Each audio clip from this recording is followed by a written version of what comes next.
You must have been living under a rock if you haven't had a spicy margarita recently. They have absolutely exploded and they're everywhere.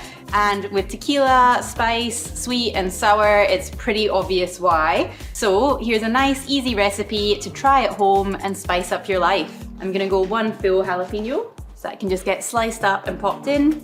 And then reposado tequila. And then we're gonna give that a little muddle just to get the spiciness starting to infuse in there. Then 15 mils of orange liqueur. I'm using a local curacao, but you know, obviously your Cointreau, that kind of thing would totally work as well. 10 mils of agave syrup. Really nice thick one. 20 mils or about 20 to 25 mils of lime juice. Then you just wanna grab a little lime wedge and do a nice half rim. I like to just do it around half of the glass, and then people can kind of choose their own adventure as to how much they actually take in while they're drinking. And just give it a little shake off to make sure that none actually falls in the drink. I'm gonna give this a shake.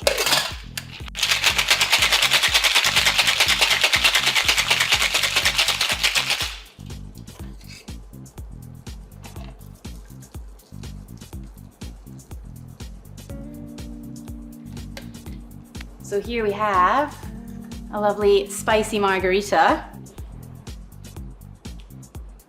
It's just such a good drink. I don't know who was the first person to decide to spice up a margarita, but I think they deserve a Nobel Prize or something. It works so well with that really lovely green grassy kind of herbal flavor that you get from the tequila. And I think, you know, it's just a really bright and vibrant, fun cocktail that's always gonna get the party started.